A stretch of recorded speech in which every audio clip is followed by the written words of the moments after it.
Very good morning.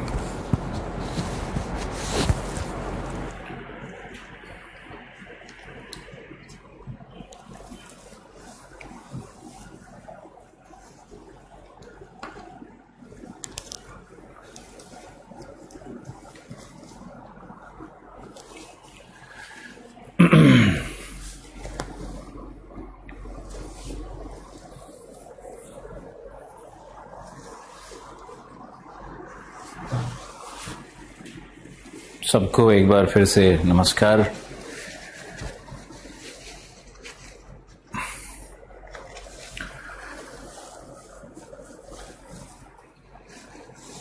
मुझे remind करना पड़ेगा कि क्लाइमेटोलॉजी में हम लोग कहाँ थे। जेरे स्ट्रीम करवाया था ना शायद।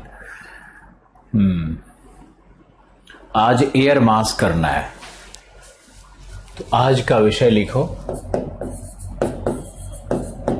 अब हम लोगों को पढ़ना है वायु राशि, वाताग्र,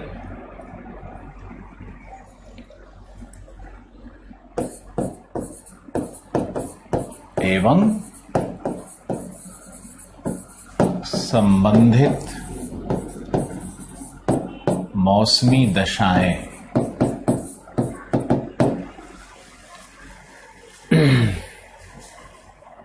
फिर तीसरा चैप्टर में हम लोग चक्रवात, जिसमें उष्णकटिबंधीय, समशीतोष्ण कटिबंधीय चक्रवात। फिर नंबर 4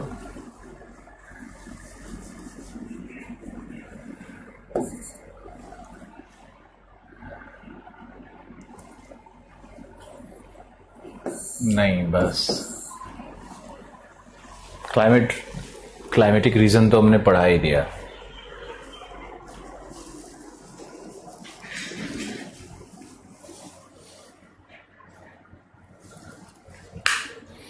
बहुत दिनों बाद हम ऑनलाइन क्लास कर रहे हैं। क्यों भाई?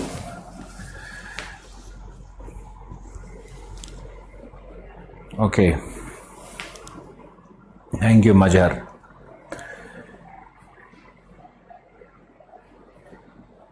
बिल्कुल पूछिए, क्लाइमेटोलॉजी में कंफ्यूजन है, पूछिए।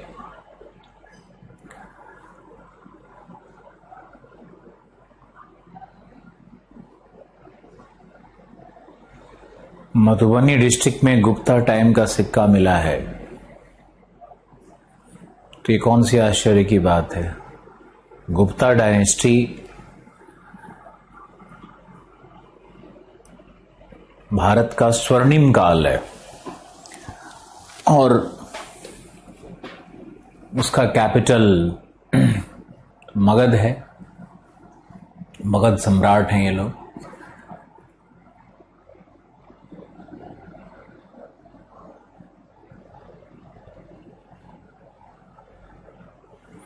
My first live class. चलो, यू आर वेलकम।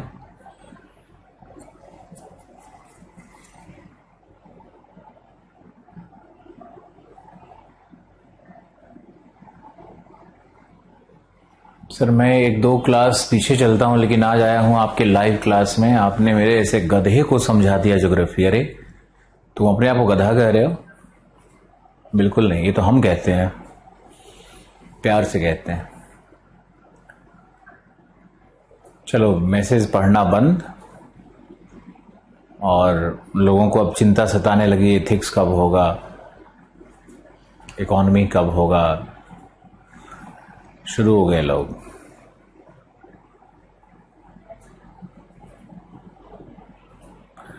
अभी मॉनसून जब आएगा ना, फिर हम उससे बात करेंगे। टुंड्रा क्लाइमेट नॉर्दर्न हेमिस्फेयर में है, नॉर्थ पोल की तरफ है, इसीलिए उसको बोरियल कहते हैं। सिर्फ उत्तरी गोलार्ध में ही मिलता है। टुंड्रा नॉर्थ पोल के पास है, और टुंड्रा साउथ पोल पे भी तो है। टैगा सिर्फ नॉर्थ उत्तरी गोलार्ध में मिलता है, टैगा साउथ में नहीं मिलता है।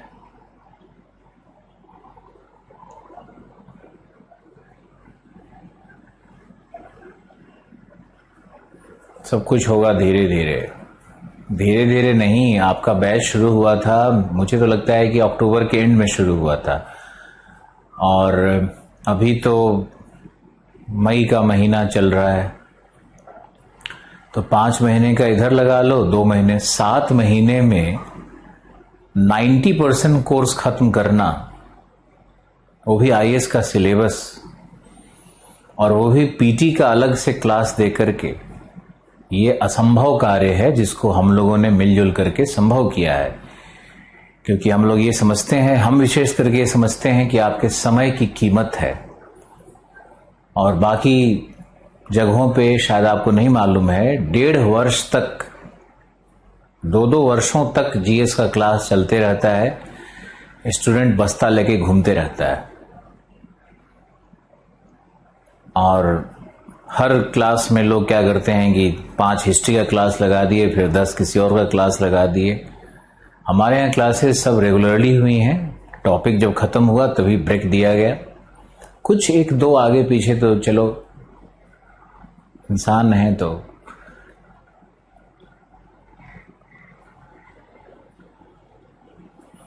प्रीवियस ज्योग्राफी का सारा क्वेश्चन सॉल्व हो जाता है, फिजिकल ज्योग्राफी से हो जाना चाहिए। 19 अक्टूबर को स्टार्ट हुआ था, कुछ लोगों ने फरवरी में शुरू किया होगा, लेकिन ये बैच तो एक्चुअली, प्लीज लव यू को एक्सेप्ट करो, मैंने एक्सेप्ट किया सबका,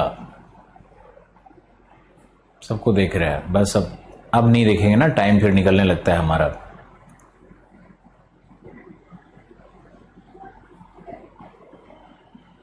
तुम लोगों को शायद ये ज्ञान नहीं है कि दिल्ली में वास्तव में एक एक बैच को लोग कैसे 1.5 साल 2 साल तक घसीटते रहते हैं, और दिल्ली में 1 महीने का रेंट लोग पता नहीं 7,000 से लेके 15,000 तक 1 महीने का रेंट देते हैं। खैर, तब भी कल मैंने सोचा कि संडे है, तो संडे को स्टूडेंट्स का कॉल उठाते हैं, तो बहुत कॉल आता है, हम उठा नहीं पाते हैं, तो हमारे नंबर पे कॉल आ रहा था, मैंने उठाया। अब एक भाई साहब इकोलॉजी एंड एनवायरनमेंट से कुछ पूछना चाह रहे थे। अब वो पूछ रहे थे या मुझे ज्ञान दे रहे थे, इसका फर्क ही नहीं मुझे समझ में आ रहा था। वो पूछ कम रहे थे, रिएक्ट ज्यादा कर रहे थे। एनवायरनमेंट इकोलॉजी में कोई एक सोशल कॉस्ट ऑफ कार्बन पता नहीं क्या पूछ रहे थे, किसी वर्ष में आया होगा, पिछले वर्ष में शायद, तो उसी प्रश्न को बार बार पूछे जा रहे हैं कि आशीर्वाद सर ने इसको तो बताया ही नहीं, मैंने तो टाइप किया था, उन्होंने एस्केप कर दिया। एस्केप तो हमसे भी शायद हो जाता होगा, बहुत सारा जो यहाँ पे दिखता है मैसेज बहुत तेजी से भागता है स्क्रीन से ना, स्क्रीन पे 5 मैसेज से ज्यादा नहीं एकोमोडेट करता है, तो हो सकता है उनसे भी भाग गया हो सकता है इग्नोर कर दिया हो, मुझे नहीं पता। लेकिन जिस स्टाइल में पूछते हो ना तुम लोग या बात करते हो, और एक एक प्रश्न का हिसाब मांग रहे हो, मुझे तो अजीब सा लगता है। वो एक क्वेश्चन जो 2019 में आया, वो उसको क्यों नहीं पढ़ाया गया? अरे भाई, जो क्वेश्चन यूपीएससी में आ गया वो दोबारा एक तो आना नहीं है, और शिक्षक बेचारा कोई क्या है, उसको तुमने क्या समझ रखा है कि तुम्हारे एक एक क्वेश्चन जो आए हुए हैं वो कोचिंग से आएगा? हमने कभी नहीं दावा किया। कोचिंग का मतलब ये नहीं है कि एक एक क्वेश्चन कोचिंग से आए, इस वहम से बाहर निकल जाओ। 60% वर्क कोचिंग वाला काम आएगा, बहुत अच्छा टीचर होगा तो 80% तक कवर कर देगा तुम्हारा। 50 to 60% कोचिंग से होगा, बाकी 30-40% आपको स्वयं करना है। मुझे कोई एनवायरमेंटल ज्योग्राफी में अब क्लास लेने की आवश्यकता है ही नहीं। मैंने उनके क्लासेस देखे और मुझे मालूम है, जीएस वर्ल्ड में भी he was my colleague and वो वहां पे he was taking environmental science का क्लास वो ले रहे थे। तो आपके हित में करंट के टीचर हैं, करंट का मैगजीन अखबार पढ़ते रहते हैं, तो मैंने तो आप लोगों के हित में किया। अब कुछ लोग तो ऐसे रिएक्ट करते हो ना जैसे 10,000 रुपये में पूरा ब्रह्मांड ही के मालिक बन गए हो। अब एक एक प्रश्न का तुम हिसाब लोगे, क्या कहें, कुछ समझ में नहीं आता है। दूसरा जो पूछने का तरीका है वो ऐसा टोन है स्टूडेंट का कि फोन पकड़ के हम सुनते रहते हैं कि अब ये भाई साहब पता नहीं क्या बोलने वाले हैं। अच्छा ठीक है जी।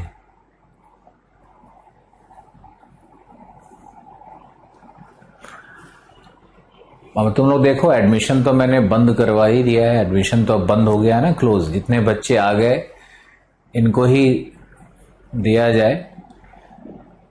और बहुत कम फी में बहुत सारे ऐसे स्टूडेंट भी आ गए जो बहुत सीरियस नहीं थे, और वो लोग उनको कुछ समझ में भी नहीं आया कि क्या हो रहा है। आईएएस के लेवल पे पढ़ना बहुत बड़ा सरदर्द है। वो लोग जो कि एसएससी का 2 मैथ सॉल्व कर करके उछलता होगा, 4 फैक्ट रट करके अपने आप को विद्वान समझता होगा, जिनका सामना भी ऐसे ही टीचर से होता है जो मैथ्स और साइंस के बेसिक्स पे ही तो एसएससी आधारित है ना। यहां आप आओगे तो भी पढ़ाने वाले हैं वायु राशि। अब नॉर्वेजियन साइंटिस्ट जैकब और विल्हेम जर्किन्स का थ्योरी है इस पे। हम उनका नाम ले न लें, नाम नहीं लेंगे क्योंकि नाम लेने से तो ऑ क्रिएट होता है, घबराहट फैलेगी। वही संडे को मुझे छुट्टी करना चाहिए था।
रजनीश राज जी के पिताजी का तबीयत ठीक नहीं है, इसलिए वो बीच में ब्रेक लेके गए हैं। भी बहुत हिस्ट्री का क्लास हुआ तुम लोग का यार, इतना हिस्ट्री का क्लास करवाया है कि इतिहासमय हो गए हो। इतिहास का ही ज्यादा प्रभाव ब्रेन पे ना आ जाए, इसका ध्यान रखना है। सभी विषयों को बैलेंस करके चलना है।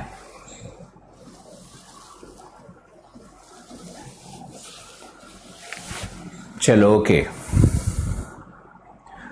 वायु राशि पढ़ते हैं। लेकिन वायु राशि पढ़ने के पहले जो हमारी आदतें हैं उसमें एक विशिष्ट चर्चा करनी है आपसे, क्योंकि आपके हम चीफ मेंटोर हैं। हमने ये बैच लाया और बहुत सारे लोगों को जोड़ा, करियर विल का अनुपम सहयोग प्राप्त हुआ, प्लेटफॉर्म दिया। लाभ क्या उनको, शायद जो इसमें वेंचर से लाभ तो छोड़ो, हानि ही होने वाली है शायद, ऐसा मुझे लगता है। लेकिन फिर भी बैच चल रहा है और बहुत अच्छा कंप्लीशन हो रहा है। चलो कि मुझे बस आपसे एक छोटी सी चीज शेयर करनी थी कि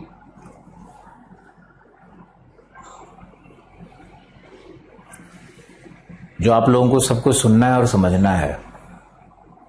हम लोग कई बार अच्छी भावना रखते हैं, लेकिन कम्युनिकेशन में जो शब्द का प्रयोग करते हैं वो शब्द हम अपने बाप माँ वाला सीख लेते हैं, समाज वाला सीख लेते हैं, किसी दबंग का सीख लेते हैं, किसी का भी सीख ले सकते हैं। भावना हमारे अंदर में अच्छी होती है, लेकिन भावना को जो शब्द मिलने चाहिए वो शब्द कई बार नहीं मिलता है।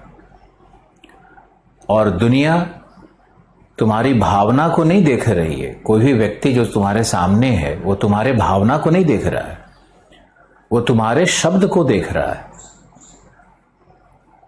अब बहुत लोग बड़े चतुर होते हैं, वो शब्द को बहुत सुंदर रखेंगे और भावना में कुटिलता, घृणा, ईर्ष्या, बदला, हिंसा सब रखते हैं। चोरी, धोखा देने का सब रखते हैं। भावना में उनका धोखा है और शब्द बहुत सुंदर रखते हैं। और बहुत लोग भावना सुंदर रखते हैं लेकिन उनका शब्द अच्छा नहीं निकलता है, क्योंकि जो शब्द बोलते हैं वो उनका एक प्रकार का पैटर्न होता है। वो पैटर्न सीखे हुए हैं, वो एक लर्न्ड बिहेवियर है। और वो जो लर्न्ड बिहेवियर है वो इंसान हो सकता है अपने पिता से सीख लिया हो, और पिता की 100 अच्छाइयां होंगी लेकिन 5 जो गलतियां होती है, जो गलत चीजें होती है, उसको बच्चा ज्यादा जल्दी अट्रैक्ट होकर सीखता है। जो बच्चा फील करता है कि मेरे साथ ये गलत हुआ, पापा ने मुझे थप्पड़ मारा था तो ये बातें कही थी, तो वो बात उसको याद रह जाता है। इसलिए वो भी जब अपने बच्चे को थप्पड़ मारता है या समाज में जाता है, दोस्तों के साथ जीता है, किसी फंक्शनल किसी जगह पे काम करता है, तो वहां वो शब्द उसके साथ रह जाता है। अंदर में भावना कुछ और होगी, शब्द कुछ और रह जाता है। मान लो पिता का ही हमने उदाहरण लिया, तो पिता ने आपसे कहा कि तुमने मेरा इतना पैसा खराब कर दिया, आज तक कुछ नहीं कर पाए, उनका ऐसा हो गया, उसके बेटे का ऐसा हो गया, तुम क्या कर रहे हो। अब ये जो वो कह रहे हैं तो इसका मतलब ये नहीं है कि पैसा का हिसाब मांग रहे हैं। अगर इसके शब्दार्थ को देखा जाए तो लगेगा कि पिताजी हमारे पैसा का हिसाब किताब मांग रहे हैं, पैसा खर्च कर दिया। सत्य ये नहीं है, शब्द था कुछ और, भावना क्या थी कि बेटा अच्छा कर जाओ, तुम भी सेटल हो जाओ, तुम भी अपने पैरों पे खड़ा हो जाओ, हमारा थोड़ा बहुत हमारा भी नाम रिकॉग्निशन हो जाएगा कि इनका बेटा अच्छा कर गया, बेटी अच्छी कर गई। भावना ये है लेकिन शब्द कुछ और निकल रहा है।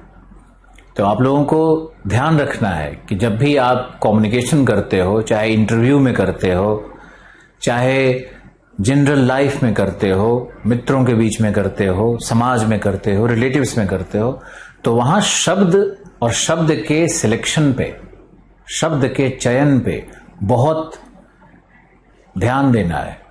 मैंने अपने जीवन में बहुत बड़ी भूल कर दी है, बहुत बड़ी गलतियां की है। मुझे मालूम है, मैंने शब्द के चयन में कभी ध्यान नहीं दिया कि कौन सा शब्द कहां बोल रहे हैं।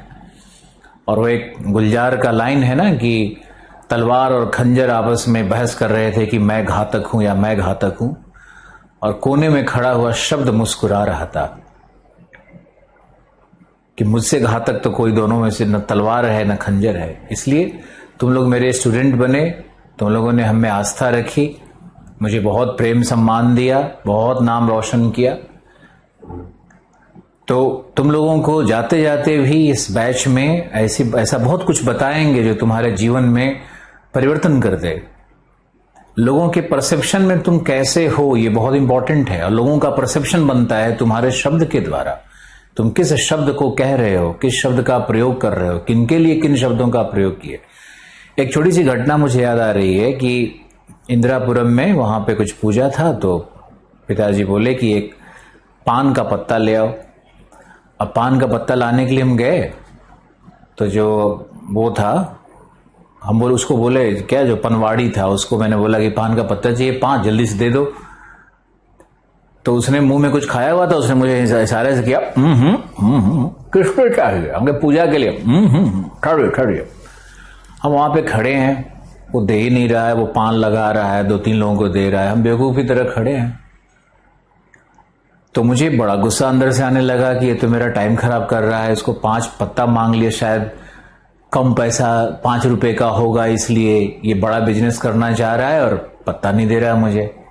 ये बात हम सोचते रहे और अंदर में गुस्सा तो मुझे आता ही है, अंदर में वो गुस्सा भी आ रहा था। हम उसको कुछ ही देर में झिड़कने वाले थे। तो देखिए कि वो सब कस्टमर को पहले दे दिया, उसके बाद कोई गोरखपुर के साइड का व्यक्ति था, इसलिए समझता था पूजा और पूजा के भाव को। तो वो फिर उतरा नीचे अपनी दुकान से, छोटा सा वो लकड़ी का जो होता है, और उसके बाद उसने हाथ धोया और अंदर बंडल से पवित्रता से निकाल के दिया।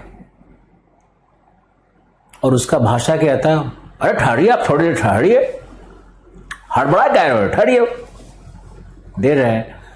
अब उसकी भाषा पे अगर हम जाते तो झगड़ा ही होना था कि तो बदतमीज है, 5 पत्ता नहीं दे रहा है तो टाइम खराब कर रहा है मेरा। एक तो ये था। दूसरा था कि थोड़ी देर हम अपनी क्रोध को दबा के चुप रह गए तो जो मैंने दृश्य देखा, जो अनुभव किया, वो आंख में 4 बूंद तरल पदार्थ आंसू ही क्रिएट करता है। तो देखो उस व्यक्ति की भावना कैसी थी और शब्द और व्यवहार कैसा था। तो शब्द और व्यवहार पे जो चतुर लोग हैं, बुद्धिमान लोग हैं, वो शब्द और व्यवहार के लिए पे बहुत नहीं जाना चाहिए उनको, और पीछे की भावना को ढूंढते रहने की कोशिश करनी चाहिए कि इन्होंने ऐसा चलो कड़ा शब्द बोला, जरूर कुछ भावना अच्छी होगी, कुछ निरर्थक शब्दों का प्रयोग किया गया है, हो सकता है कुछ भावना, हो सकता है इसको कम्युनिकेशन नहीं मालूम हो। तो इस तरह से थोड़ा ये बहुत कठिन प्रैक्टिस है, वैसे हम भी नहीं कर पाते हैं। तो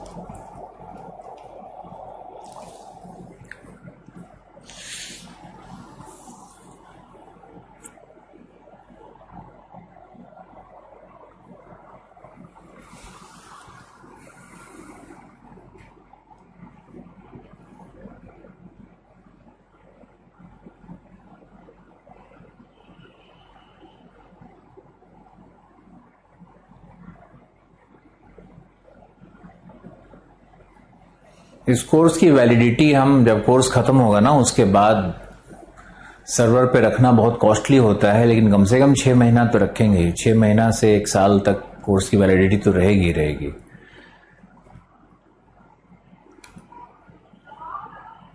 ओके, तो ये था हमारा आज का प्रवचन। और आप इसका ध्यान रखना, अपने शब्द का ध्यान रखना। थोड़ा सामने वाला कड़ा शब्द बोल दे तो थोड़ी देर चुप्पी साध करके देखो, हो सकता है कि शायद वो कुछ गलत न कहना चाह रहा हो सकता है उसका पैटर्न हो सकता है निकल गया हो। इसलिए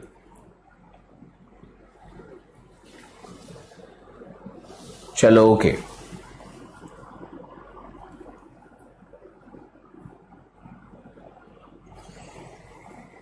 नेक्स्ट लिखिए, आप लिखिए, पहले लिखवाते हैं वायु राशि क्या है, फिर समझाएंगे तो आपको समझ में आएगा। लिखने के क्रम में कई बार क्या होता है कि 30-40% समझ में आने लगता है और शब्दावलियों से भी आप परिचित होने लगते हो, तब फिर जब समझाते हैं तो उसका प्रभाव अलग हो जाता है। और अगर सिर्फ डायरेक्ट समझाया जाएगा तो वो फिर कहीं ना कहीं थोड़ा प्रॉब्लम होता है उसमें।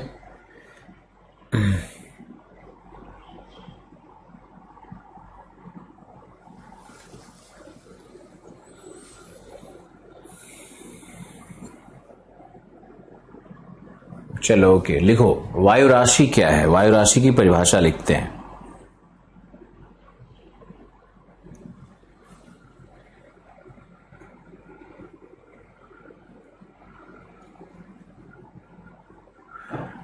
लिखो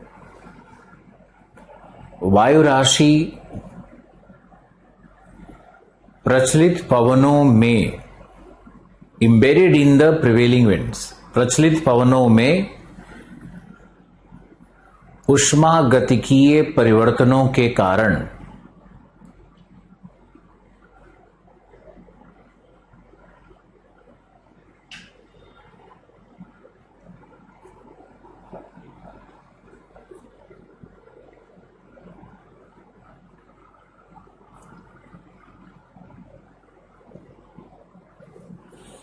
उष्मागतिकीय परिवर्तनों के कारण द्वितीयक संचरण उत्पन्न होते हैं, जिसका एक उदाहरण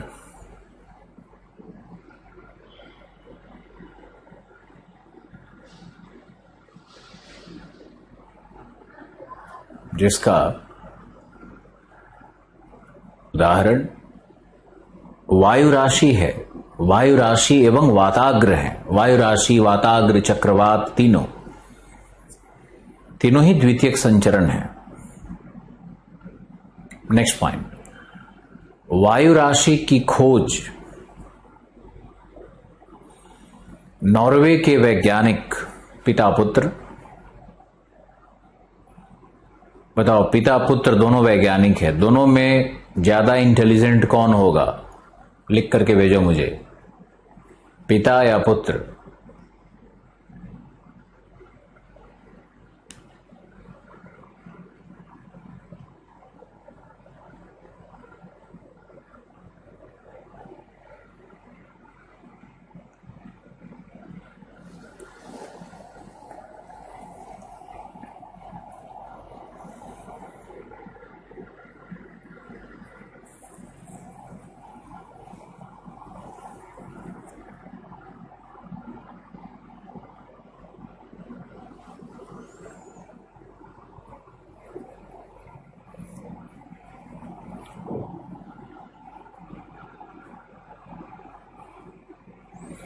ज्यादातर लोग लिख रहे हैं पुत्र, कुछ लोग लिख रहे हैं पिता, क्योंकि एक्सपीरियंस, सच ये है कि पिता से तो पुत्र सीख ही लेता है और पुत्र फिर अपना खोपड़ी लगाएगा उसमें, तो उससे ज्यादा हो जाता है। इसीलिए क्या होता है कि जो गुरु, जो टीचर आपको पढ़ा रहे हैं, वो तो अपना आपको बता दिए, उसमें आप 10% भी ऐड कर लेते हो तो आपका ज्यादा हो जाता है। तो कई बार स्टूडेंट सोचने लगता है कि वो महान है, लेकिन सवाल ये है कि, प्रश्न तो ये है कि जो आपके पास है उसमें 100 तो गुरु का है, 10 ही आपने ऐड किया है ना। गुरु के पास 100, तुम्हारे पास 110, गुरु ने, पिता ने आपको 100 दे दिया, विरासत में ले लिया आपने। तो आप सोचते हो कि हम तो 110 वाले हैं, हम तो बड़े हो गए। सच क्या है, 10 ही आपका है, 100 तो पिता का है। इसीलिए ऑलवेज हमारे संस्कृति में, शास्त्र में पिता को, गुरु को ही महान कहा गया, क्योंकि वहीं से वो आया। आप उसमें 10 ऐड करके और कूदना शुरू कर दो कि हम तो दुनिया के सबसे बड़े काबिल व्यक्ति हैं।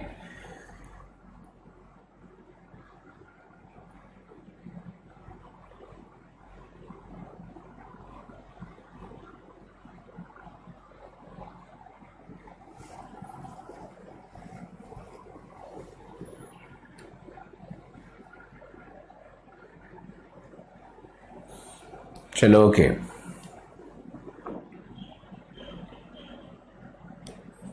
पूछ रहा है कि इथिक्स कौन पढ़ाएगा। तुमको पता है कि हिंदी वाले जो टीचर होते हैं, ये अपने आप को ये पढ़ाते हैं, ये साले नहीं, सारे बोलने वाले थे, गलती से निकल गया, स्लिप ऑफ टंग है, सॉरी। तो ये पढ़ाते हैं सारे, बहुत सारे इनमें से जो ज्यादा होशियार बनते हैं, 4000 5000 रुपये घंटा, 3000 रुपये घंटा, 1500 रुपये घंटा,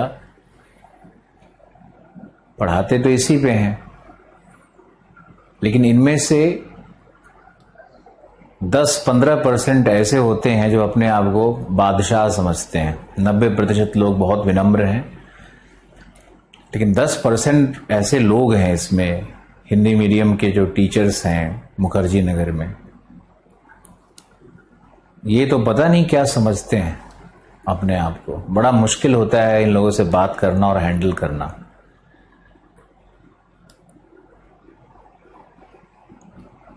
वही कम ज्ञान वाले लोग ज्यादा भभकते रहते हैं, ऐसा भी देखा मैंने यहाँ पे। तुम लोग के बैच से मुझे बहुत बड़ा एक्सपीरियंस हुआ लाइफ का।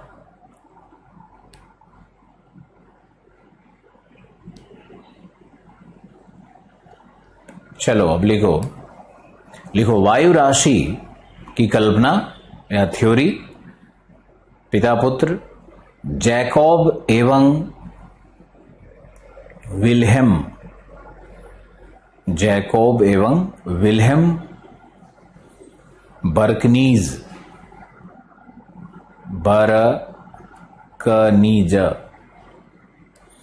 बर्कनीज ने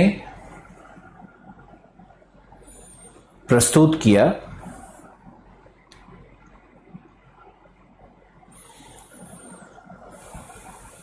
लिखो वायु राशि की परिभाषा आप लिखवा रहे हैं। परिभाषा, वायु राशि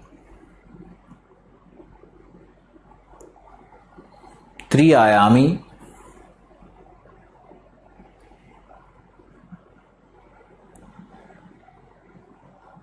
वायु की एक विशाल काया होती है जिसके क्षैतिज संस्तरों में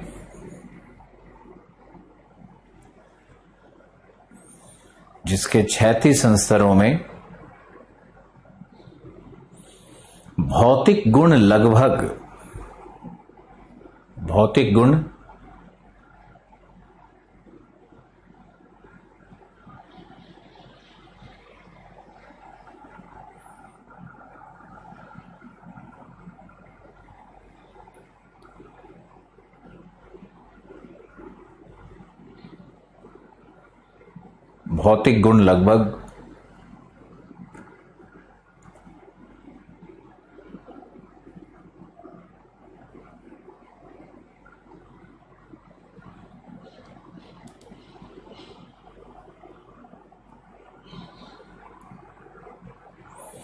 एक समान होते हैं।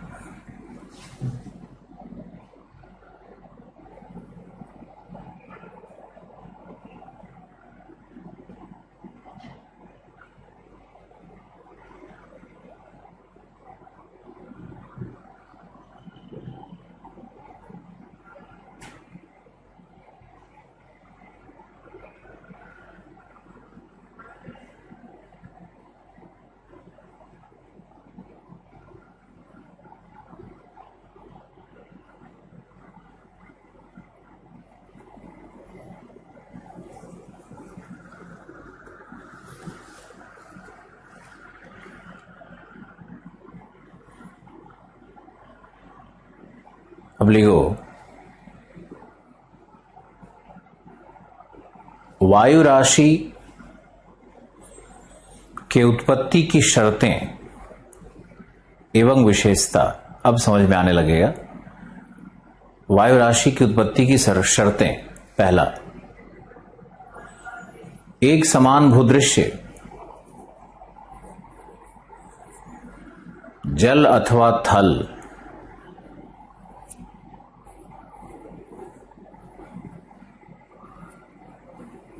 दूसरा, समतल सतह,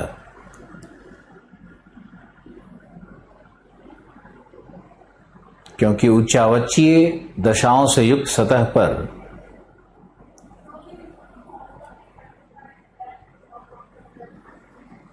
भौतिक दशाओं का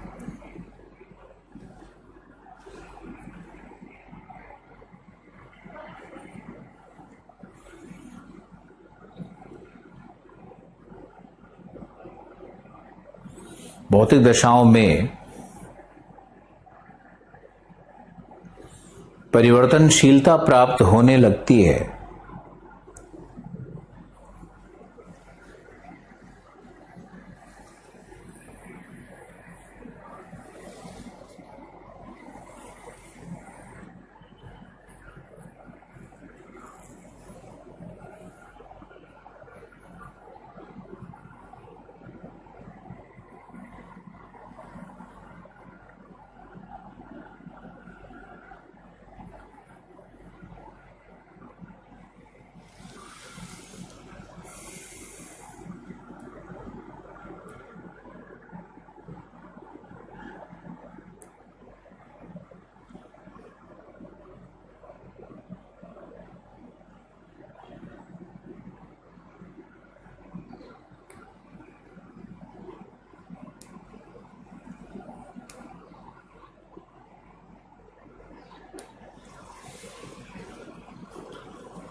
तीसरा लिखो,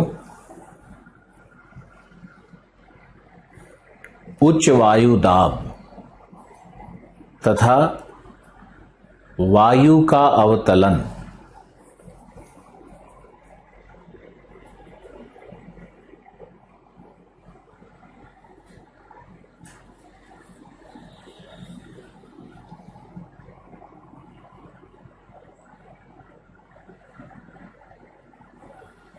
उच्च वायुदाब वायु का अवतलन।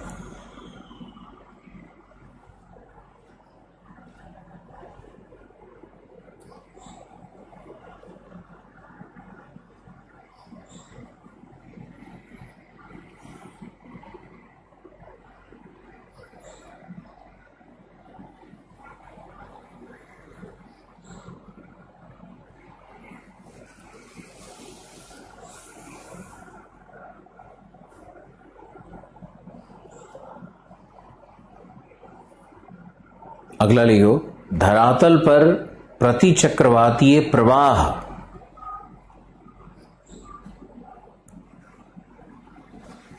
जिससे कि उच्च दाब नियत रहे। नेक्स्ट, धरातल से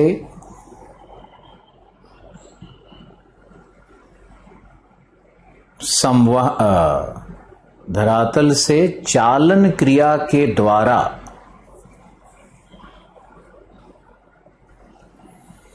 ऊष्मा एवं आर्द्रता का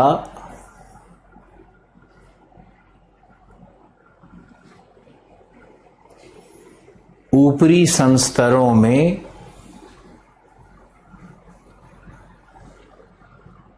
स्थानांतरण न कि संवहन के द्वारा।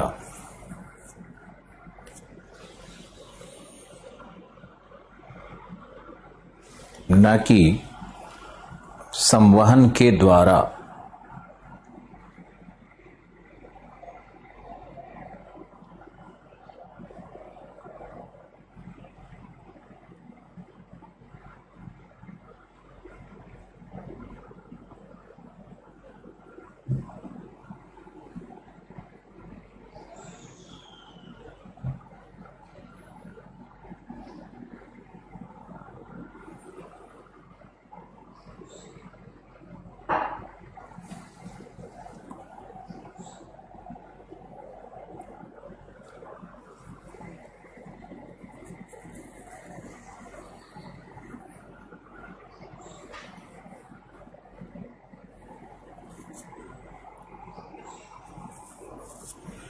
नेक्स्ट पॉइंट लास्ट में था, न कि संवहन के द्वारा। नेक्स्ट पॉइंट, 7 से 8 दिनों तक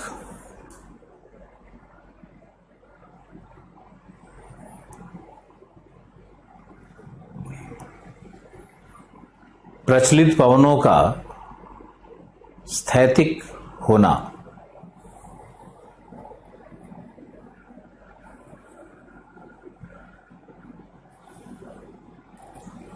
यह तभी संभव है जब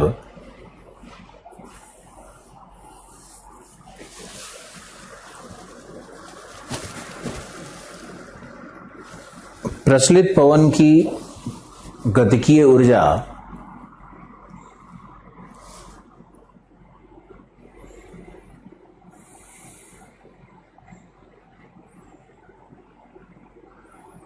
प्रचलित पवनों की गतिकीय ऊर्जा धरातलीय घर्षण के समतुल्य हो। धरातलीय घर्षण के समतुल्य हो।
बैच की वैलिडिटी आपके एडमिशन से लेकर के 1 साल तो रहेगी ही रहेगी।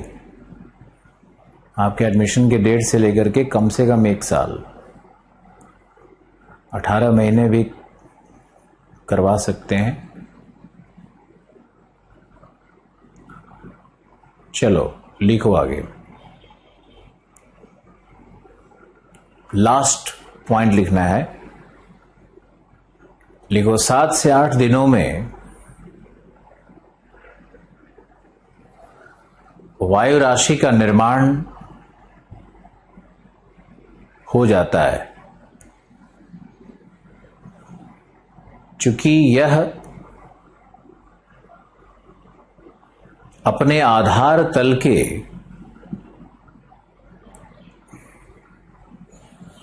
भौतिक गुणों जैसे आर्द्रता एवं ऊष्मा को ग्रहण करती है,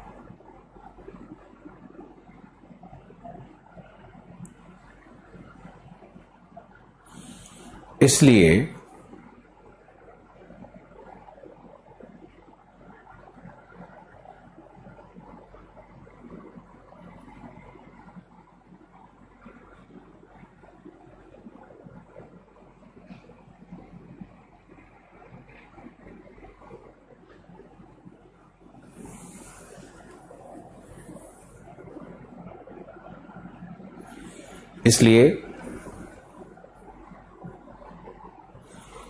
यह एक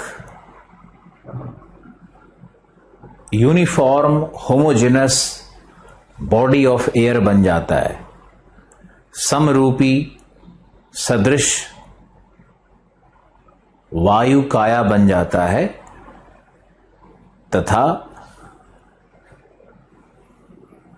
प्रचलित पवनों के दिशा में ही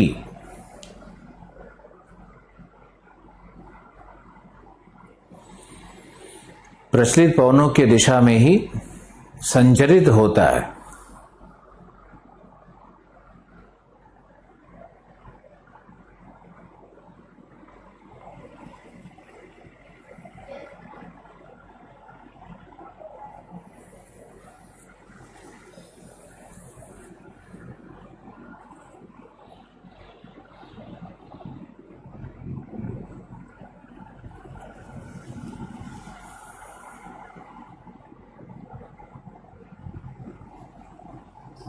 के दिशा में ही संचरित होता है, अर्थात पछुआ पवने गर्म वायु राशि को ध्रुवों की ओर,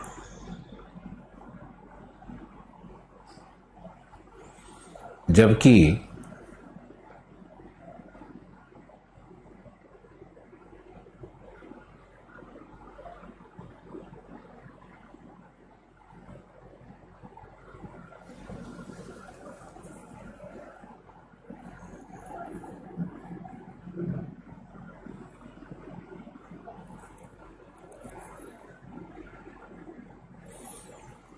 ठंडी वायु राशियों को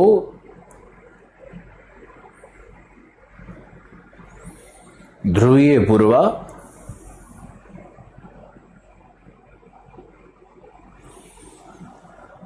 गर्म अक्षांशों की ओर या विषुवत की ओर प्रेषित करती है।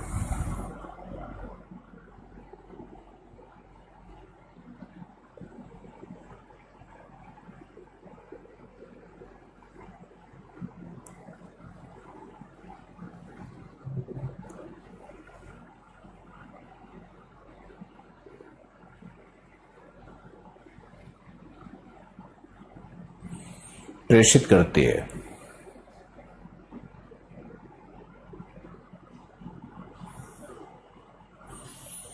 लिखो इस प्रकार सामान्यतः वायु राशियों का 2 वर्ग होता है।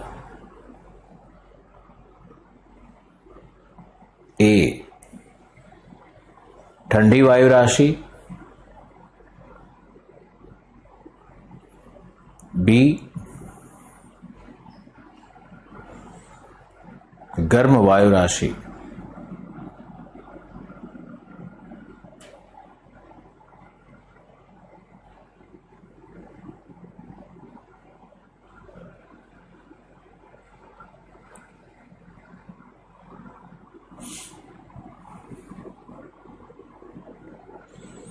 दो वायु राशि होगी। अब मुझे कोई स्टूडेंट है यहां पर जो ज्योग्राफी ऑप्शनल में हमसे पढ़ा हुआ है या अभी करंट बैच में है? अगर कोई है तो अपना नाम लिख करके भेजो, तो तभी कुछ डिस्कशन करेंगे और समझाएंगे।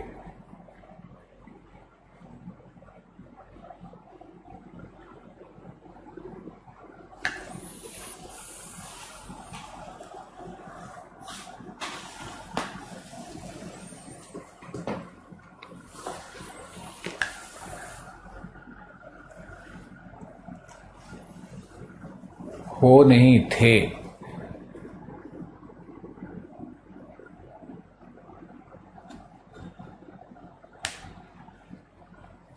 अच्छा, नीरज उमेंद्र। तो ऑप्शनल का तुलना कभी भी जीएस वाले क्लास से नहीं करना, क्योंकि ऑप्शनल में एयर मास को बहुत डिटेल से हम पढ़ाते हैं, है ना। और एयर मास का वर्गीकरण सीपी के यू के म्यू कुछ याद है ना, सीपी के एस, यहां वैसे नहीं किया जाएगा। यहां पे जीएस के दृष्टिकोण से पढ़ाया जा रहा है। तो तुम लोग कभी भी उसका कंपैरिजन नहीं करना। और तुम लोगों के लिए निर्देश है कि आप लोग देखो और सिर्फ समझो कि सामान्य रूप से वायु राशि का वर्गीकरण क्या होता है। तो हम लोग वायु राशि का वर्गीकरण करने वाले हैं। इसमें सबसे पहला होता है स्थान के आधार पर, या इसको बोलेंगे आधार तल। आधार तल के आधार पर तो ये हो जाता है पहला कॉन्टिनेंटल, दूसरा मैरीटाइम। कॉन्टिनेंटल यानी क्या हो गया? महाद्वीपीय, महाद्वीपीय वायु राशि। मैरीटाइम मतलब हो गया महासागरीय वायु राशि। महाद्वीपीय और महासागरीय वायु राशि, आधार तल।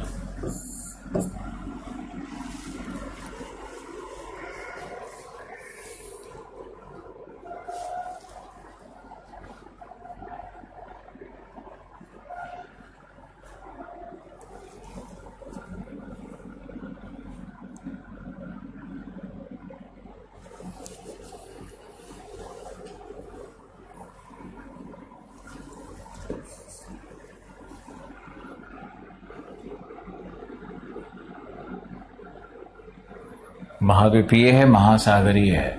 और दूसरा है इसका तापमान के आधार पर। तापमान के आधार पर होगा गर्म वायु राशि और शीत वायु राशि, है ना। इसको जल्दी से लिखो और अभी समझाते हैं कि वायु राशि किस प्रकार का होगा, कैसा होगा, मौसम को कैसे प्रभावित करता है, ये सब समझना है।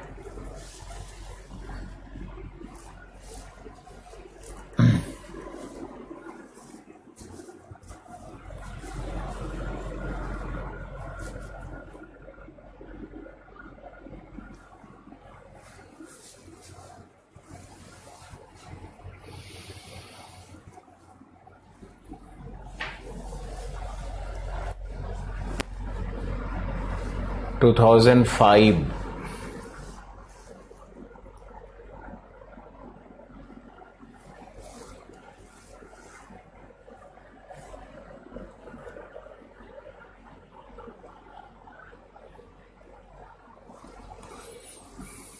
चलो ओके। तो ये लिस्ट हो गया। तो एक वर्ल्ड मैप बना करके आपको दिखाते हैं। इसका हम लोग क्या करेंगे, गर्म को W लिखेंगे और शीत को K लिखेंगे। K मतलब होता है कैल्ट, जर्मन भाषा का शब्द है। कैल्ट मतलब होता है ठंडा, है ना। तो अब इसमें लिख लो कि इस प्रकार वायु राशि की संभावनाएं, वायु राशि की संभावनाएं कितनी हो गई? 4 हो गई। कौन कौन सा 4 हो गया? तो C रुको एक मिनट, संभावनाएं भी और करना है इसमें। तापमान के आधार पर हो गया, और फिर हो गया तीसरा इसमें वर्ग बनेगा लोकेशन के आधार पर। लोकेशन यानी अवस्थिति, अवस्थिति के आधार पर दो वर्ग होगा। एक होगा ध्रुवीय, ध्रुवीय वायु राशि, और दूसरा हो जाता है वॉट, उष्णकटिबंधीय। तो ध्रुवीय वायु राशि के हम लोग P शब्द का प्रयोग करेंगे और उष्णकटिबंधीय के लिए T शब्द का प्रयोग करेंगे। अब देखो उष्णकटिबंधीय वायु राशि क्या हो जाएगी, ये तो गर्म ही होगी, तो यहां भी T हो सकता है। शीत वायु राशि ध्रुवीय होगी, तो यहां पे P, यानी सभी P वायु राशियां लगभग सभी कोल्ड होती हैं और T वायु राशियां सभी गर्म होती है। तो इसमें अगर हम वायु राशि के संभावनाओं को देखें तो अगर क्राइटेरिया ए एंड बी को क्राइटेरिया लिया जाए, ए ये है, बी ये है, तो ए और बी को क्राइटेरिया अगर लेके बनाएंगे तो बनेगा सी, सीपी, सीटी, और तीसरा बनेगा एमपी,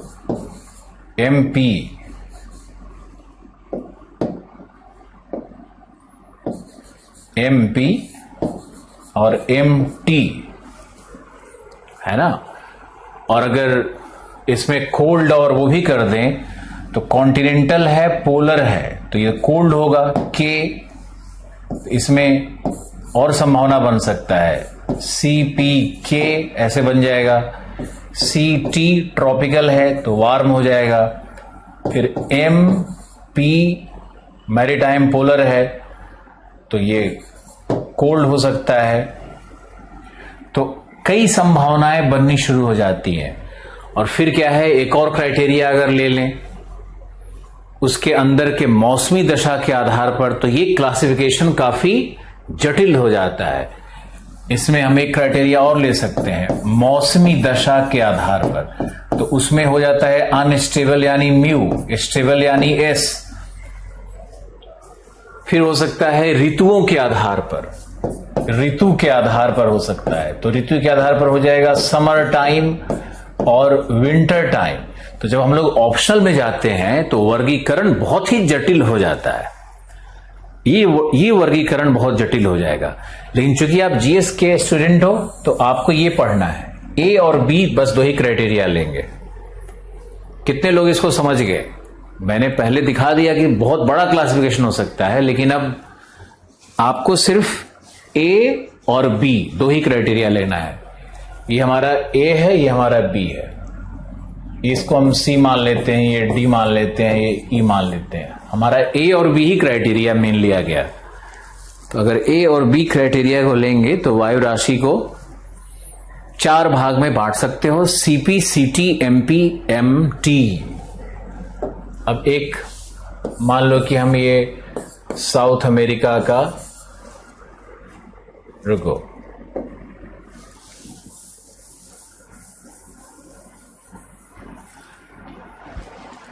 एक मैप बनाते हैं नॉर्थ अमेरिका का, साउथ नहीं। तो मान लो ये नॉर्थ अमेरिका है और ये तुम्हारा ग्रीनलैंड हो गया, और इधर तो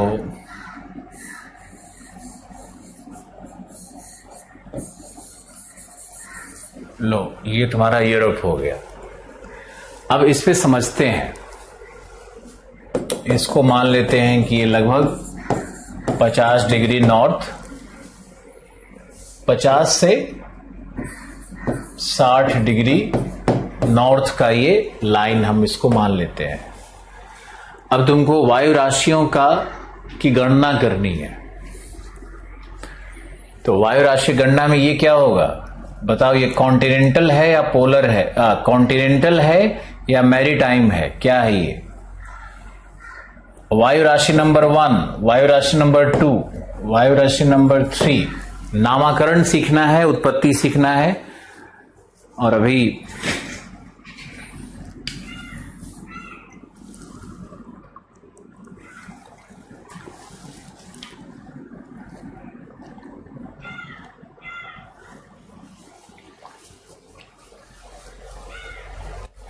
ये होगा सी, बिल्कुल सही उत्तर। ये क्या होगा? ये होगा एम, समुद्र है भाई, महासागरीय है तो एम। ये क्या होगा? सी। अब बताओ इधर कौन सा पवन चल रहा है? कौन सा पवन है इधर से? ये है ना ध्रुवीय पूर्वा। ध्रुवीय पूर्वा का ये बेल्ट है। इधर कौन सा पवन चल रहा है? ये भी होगा सी, ये भी होगा एम, ये भी होगा सी।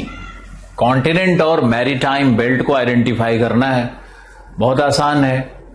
बिल्कुल सही, आप लोग का उत्तर सही आ रहा है। अब दूसरा क्राइटेरिया लगाओ, तो ये क्या है? पोलर, ये है ट्रॉपिकल, ये है पोलर, ये है ट्रॉपिकल, ये है पोलर, ये है ट्रॉपिकल। अब आप देखो कि 6 वायु राशियां मैंने यहां पे दर्शाने का प्रयास किया है। इन वायु राशियों की दिशा क्या होगी? ये वायु राशि कहां बनेंगे? कभी भी कोई वायु राशि आधा थल आधा जल पे नहीं बन सकता है, या तो जल पे बनेगा या थल पे बनेगा। क्राइटेरिया पढ़ो।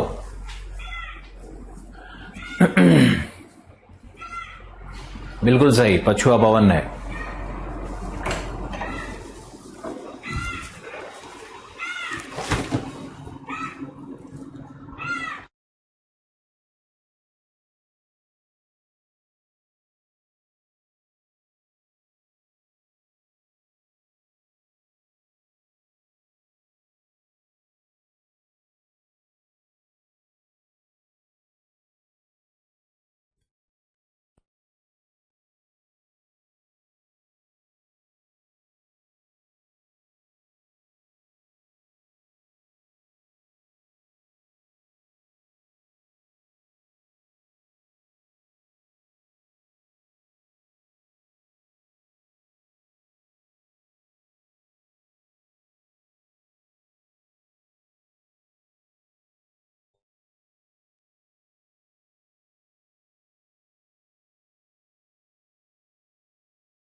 हमारा पैरेट नहीं यार, बाहर में वृक्ष लगा हुआ है, आसपास बहुत सारा फ्लैट्स है।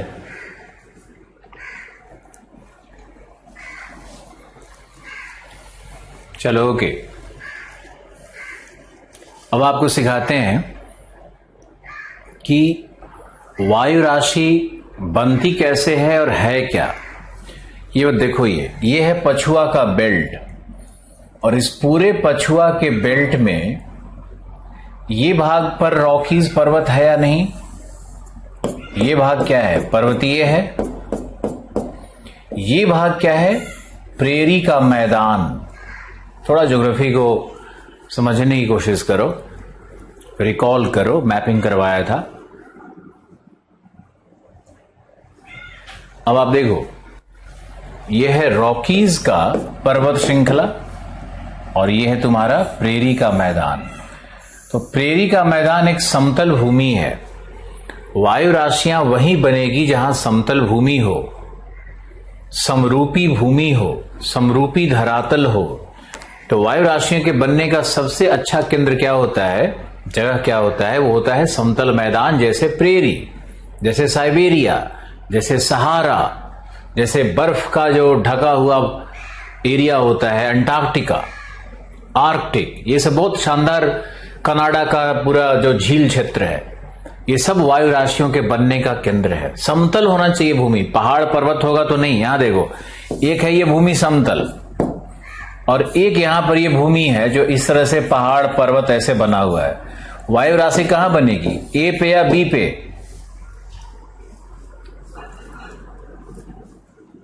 बोलिए, वायु राशि कहवा बनी? ए पर बनी कि बी पर बनी?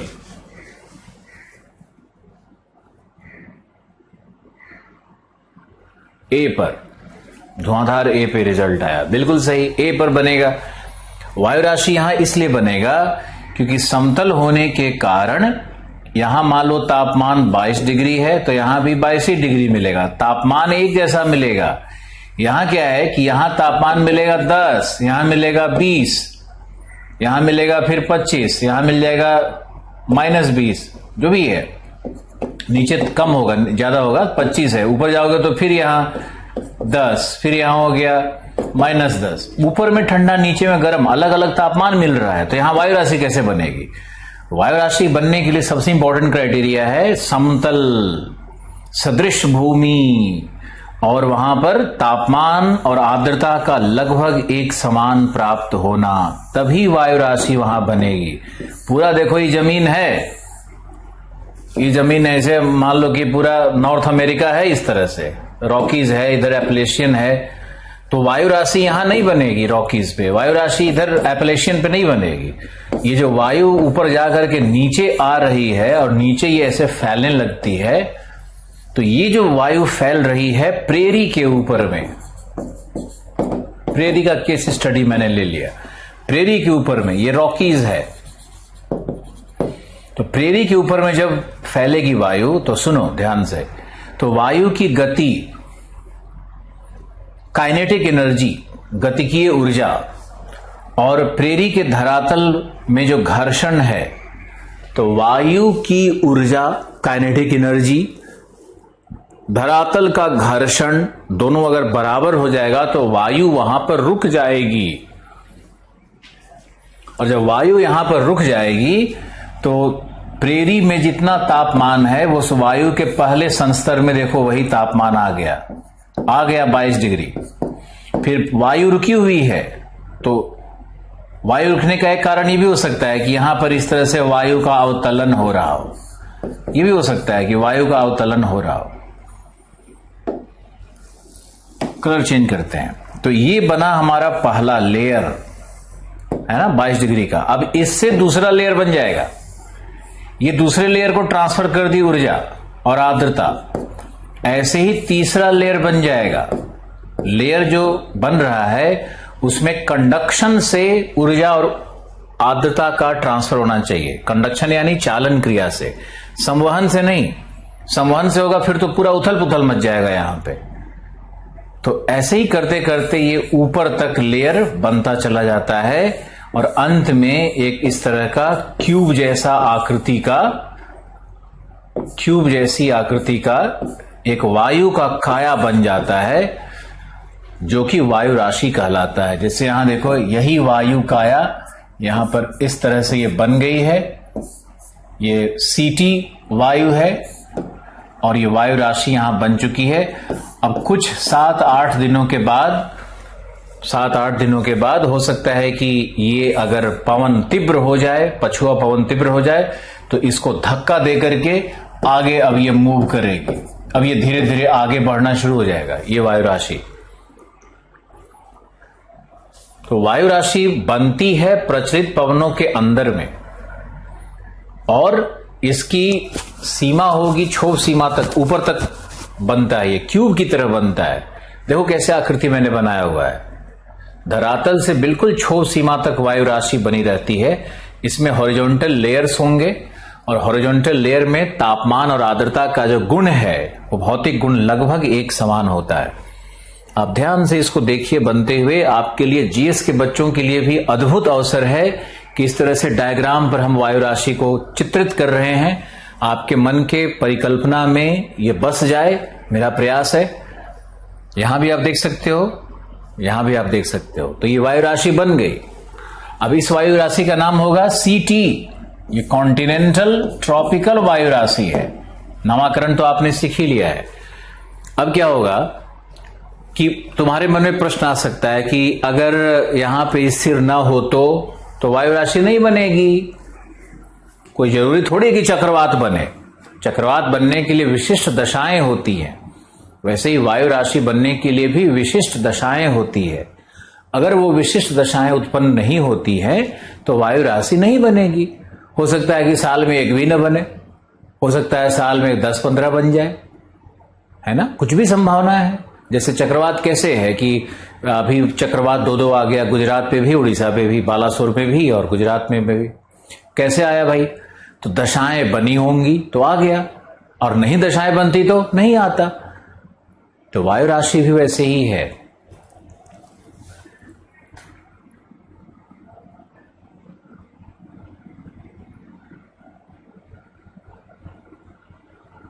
अब आप लिखो कि वायु राशि का ऊंचाई, लंबाई, चौड़ाई कितना होता है, तब समझ में आएगा। लिखो वायु राशियों की ऊंचाई क्षोभ सीमा तक होती है। इसे बहुत मदद करेगा आगे। वायु राशियों की ऊंचाई क्षोभ सीमा तक होती है।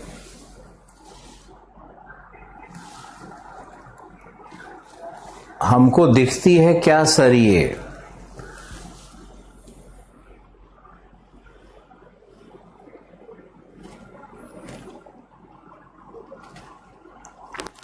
बताओ।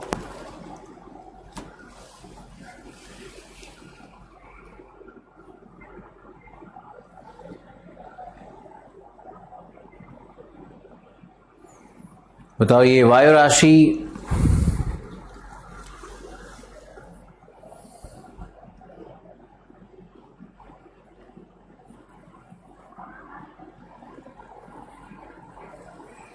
की ऊंचाई कितनी होगी? क्षोभ सीमा तक होगी। क्षोभ सीमा उष्ण कटिबंध में ज्यादा ऊंचा है, तो गर्म वायु राशियों की ऊंचाई ज्यादा होगी। 10 से 12 किलोमीटर लिख लो। गर्म वायु राशि 10 से 12 किलोमीटर, ठंडी वायु राशि 6 से 8 किलोमीटर।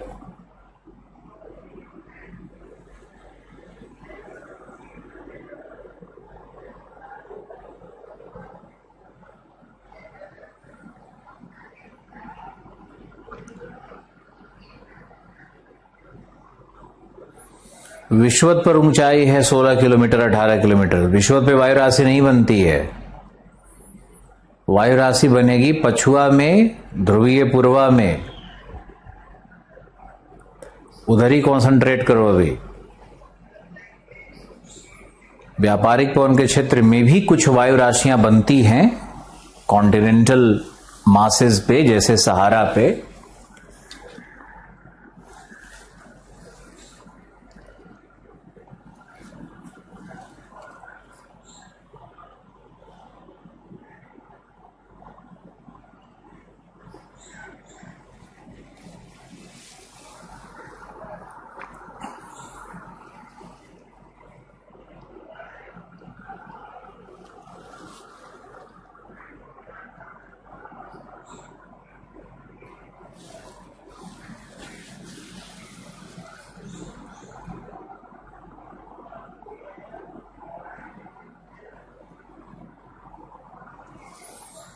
आपके आसपास वायु का डायरेक्शन चेंज होते रहता है, उसका वायु राशि से कोई लेना देना नहीं है। आपको ये मान के चलना है कि वायु राशियों की जो संकल्पना है वो यूरोप और अमेरिका के लिए बनी हुई है, आपके लिए नहीं है।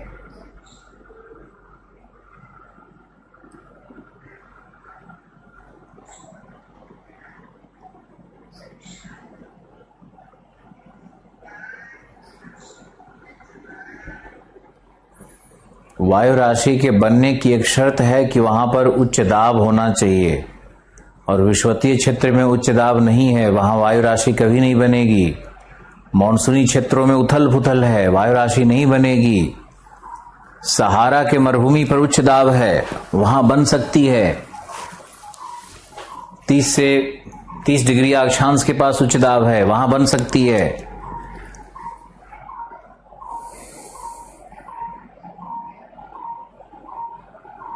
और कोई प्रश्न हो तो पूछो। हाँ, तो आप लिखो वायु राशि मन में एक चित्र उभरना चाहिए। कितना लोग हवा को आंख से देख पाते हो?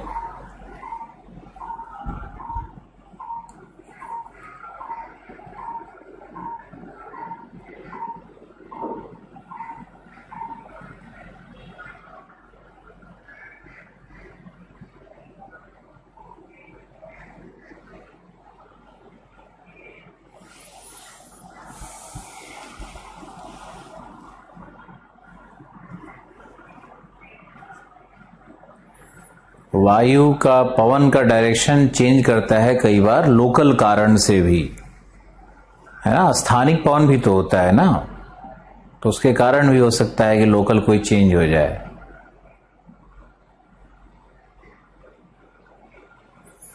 स्टॉर्म को नहीं देख पाते हो भाई मेरे, तुम स्टॉर्म में उड़ने वाले पत्तों को देख पाते हो, स्टॉर्म में उड़ने वाले धूल कण को देख पाते हो, वायु को कैसे देख पाओगे? कैसा कैसा स्टूडेंट महापुरुष है, बाप रे। चलो, कुछ लोगों को वायु दिखता है क्या? आगे लिखो, लिखो वायु राशियों का व्यास, डायमीटर,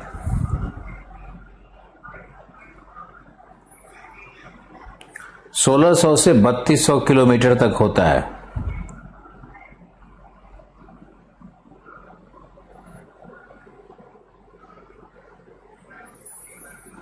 सोलह सौ से 3200 किलोमीटर तक होता है।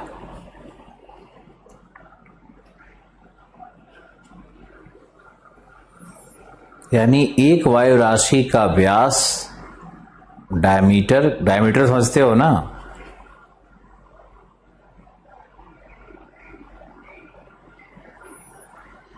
लगभग 3200 किलोमीटर तक हो सकता है।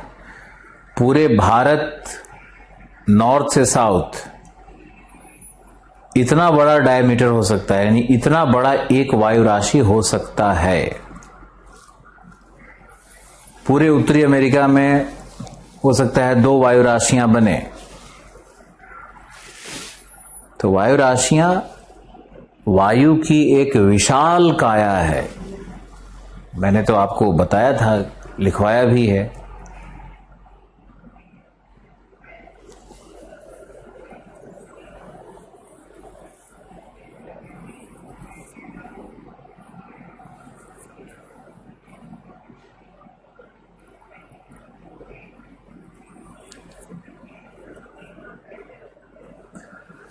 ओके, अब मान लो कोई कहे कि कनाडा की वायु राशि क्या है, तो आप क्या बताओगे? कॉन्टिनेंटल, पोलर, कोल्ड, और कोल्ड हो गया तो उसमें आर्द्रता कम होगी, है ना, शुष्क दशाएं होंगी।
साइबेरिया की क्या होगी?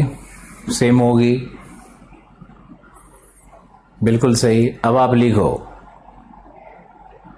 वायु राशियों से संबंधित मौसम,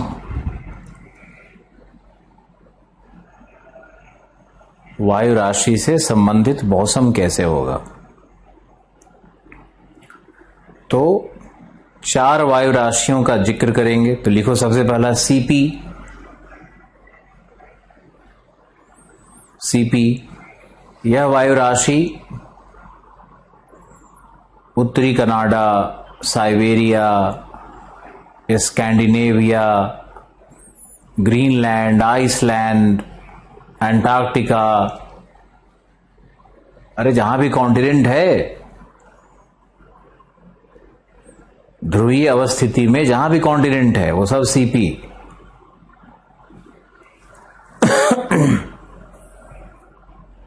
साइबेरिया, कनाडा, अंटार्कटिका, पर प्राप्त होता है। आगे लिखिए, ठंडी होने के कारण यह,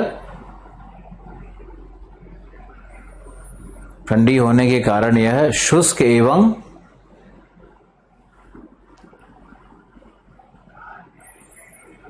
शीतलहर से युक्त होती है।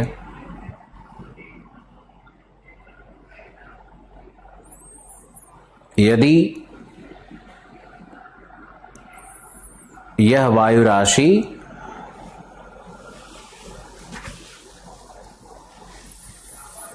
गर्म स्थल पर प्रवेश करे या गर्म आधार तल पर प्रवेश करे,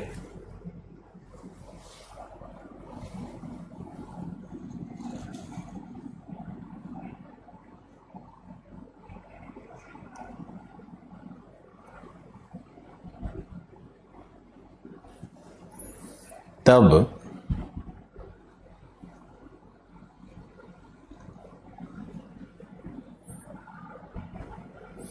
हीटेड फ्रॉम बिलो, धरातल से ऊष्मा प्राप्त कर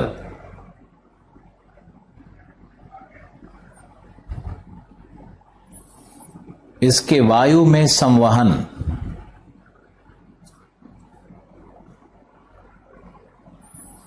एवं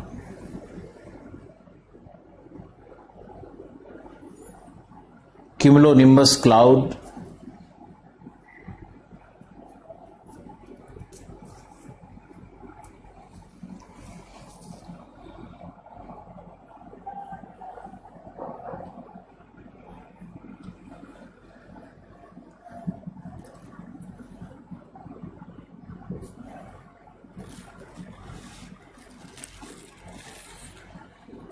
एवं क्यूमुलोनिम्बस क्लाउड कपासी वर्षक मेघ उत्पन्न हो सकते हैं तथा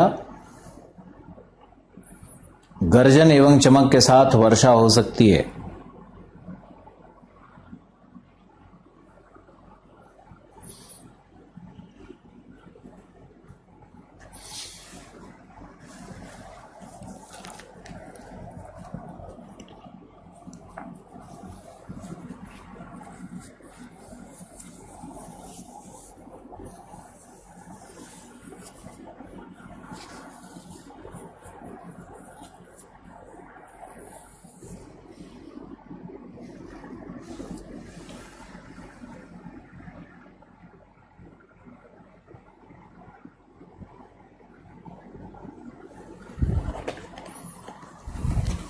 वायु राशि पवन के अंदर में बना हुआ एक क्यूब है।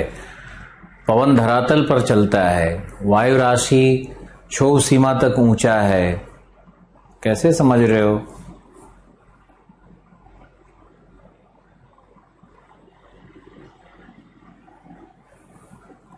ओके हितेंद्र, कोई नहीं, फिर से करेंगे। नेक्स्ट लिखो, पहले दो लिखवा लेते हैं फिर समझाते हैं। देखो आगे लिखो, लिखो वायु राशि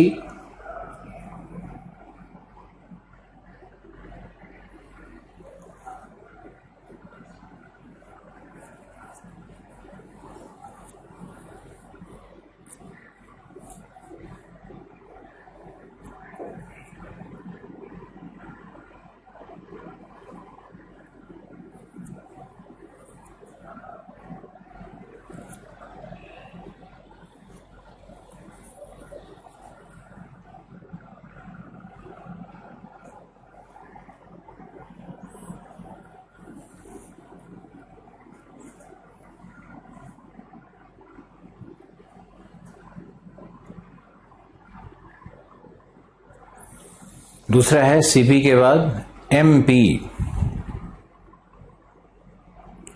महासागरीय तल पर निर्मित एमपी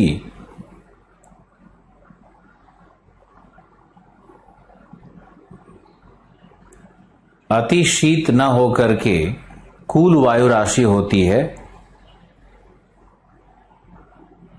महासागरीय तल उतना ठंडा नहीं होगा ना, कूल वायु राशि होती है। तथा इसमें आर्द्रता की मात्रा प्राप्त होती है।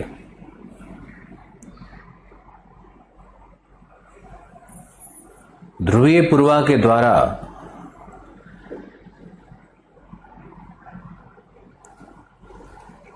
जब यह गर्म तल पर प्रवेश करेगी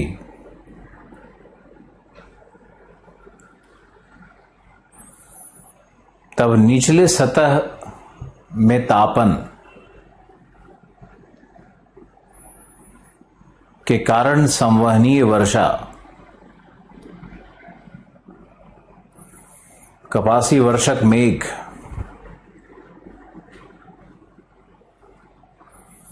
गर्जन चमक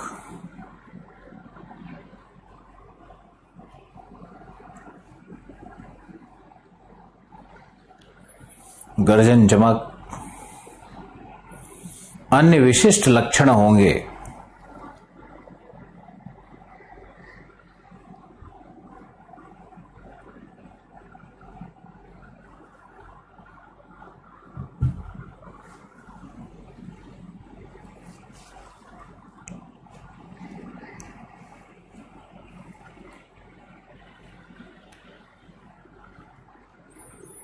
वायु राशि पवन नहीं है, इसका ध्यान रखो।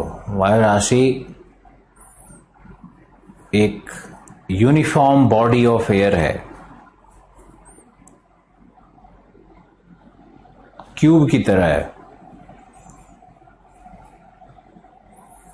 नेक्स्ट,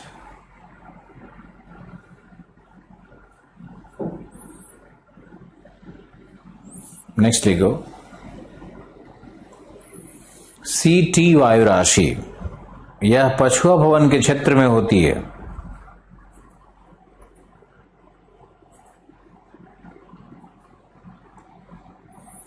पछुआ पवन के क्षेत्र में होती है तथा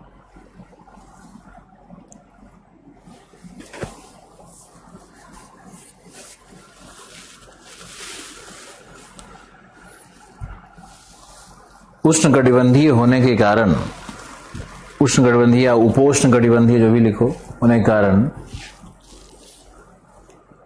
यह गर्म वायु राशि अधिक ऊष्मा एवं आर्द्रता से युक्त होती है।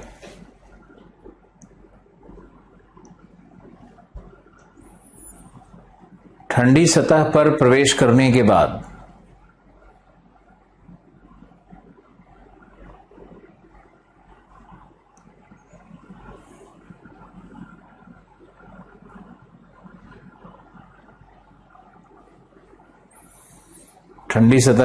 करने के बाद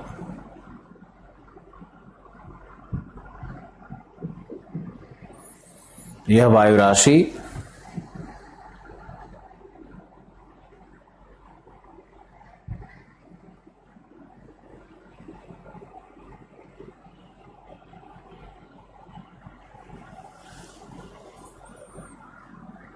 कूलिंग फ्रॉम बिलो, धरातल से शीतलन के कारण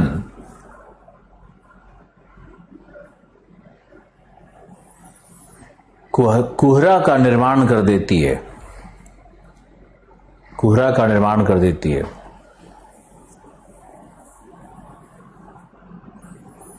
तथा कुछ बूंदाबांदी संभव है।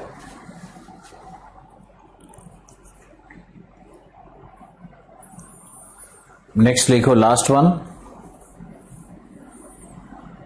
मैरीटाइम ट्रॉपिकल MT लिखो। महासागरीय तल उष्ण कटिबंध में अधिक गर्म होते हैं या उपोष्ण कटिबंध में अधिक गर्म होते हैं, अतः यह वायु राशि आर्द्रता एवं ऊष्मा में समृद्ध होते हैं।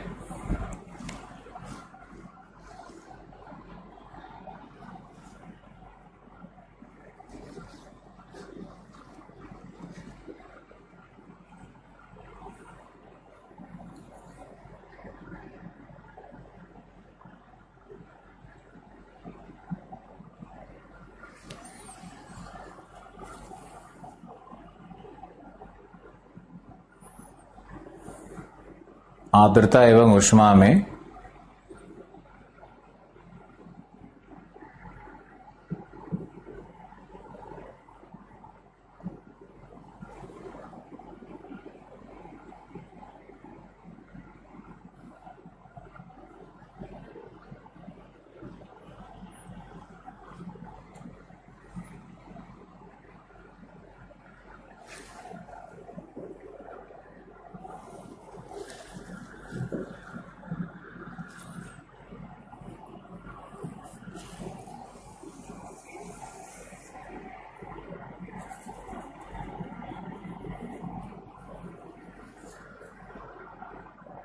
इंडियन ज्योग्राफी कब से स्टार्ट होगी सर? ये प्रश्न सुनते सुनते हम थक गए।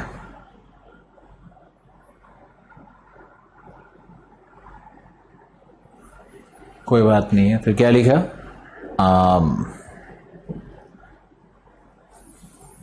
कहाँ प्रवेश करती है? तो इसको लिखो कि ये इसमें आर्द्रता और ऊष्मा अधिक होती है। लिखो ठंडे तल पर प्रवेश करने के बाद, ठंडे तल पर प्रवेश करने के बाद धरातलीय शीतलन से कुहरा एवं पुनः वर्षक स्तरीय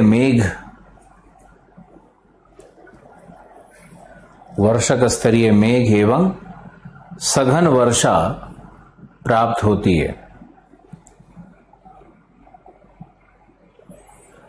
आप लोगों ने शायद क्लाउड वाला जो वीडियो है उसको आपने देखा होगा यूट्यूब पे।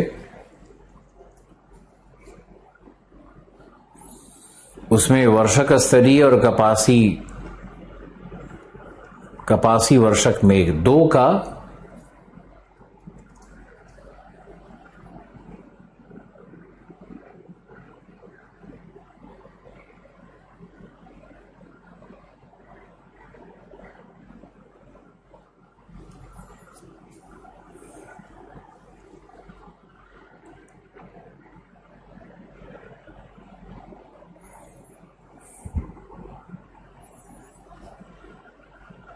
कपासी से मेघ से क्या था ये?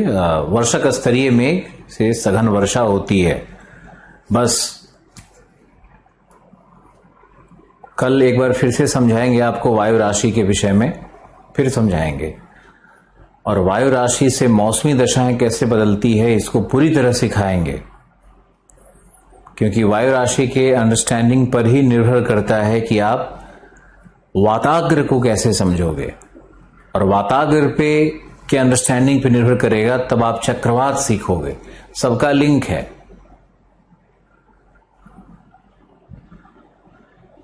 तो इतने में तो आप समझ ही जाओगे, थोड़ा और मेहनत करेंगे तो आपके साथ। चलो, एक प्रश्न आया है कि सर हम निगेटिव चीजों को क्यों देखते हैं? सब लोग निगेटिव चीज को नहीं देखता है, ऐसा नहीं है। कुछ लोग निगेटिव चीजों को सिर्फ देखते हैं। तो ये समाज के दुष्ट व्यक्ति यही हैं। समाज में इविल इन्हीं को कहते हैं। ये सोशल इविल्स हैं जिनको सिर्फ गलत गलत ही दिख रहा है।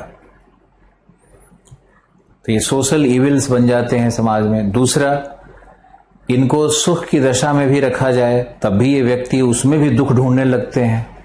तो ये अपने को ही पनिश करते रहते हैं पूरी जिंदगी। इसलिए तुम लोग जहां भी अच्छा, बहुत बेहतर चीजें मिल रही हो जीवन में, उसको लेते रहो। और याद रखो कि सूर्य में भी आग है और चांद में भी दाग है। कोई भी दुनिया में कुछ भी ऐसा नहीं है जिसमें कि थोड़ा दोष ना हो। इसलिए सोना भी प्रकृति में मिलता है तो सोने में बहुत कुछ रहता है, गंदगी, उसको तो निखारना पड़ता है। वैसे व्यक्तित्व को निखारिए, गंदगी से बाहर निकलिए, यही कामना करते हैं। कल मिलते हैं फिर। और हमारी क्लासेस आजकल 4-4 चल रही हैं, इसलिए आपको हमने आज 1 घंटा 35 मिनट का ही समय दिया। चलिए बाय, टेक केयर।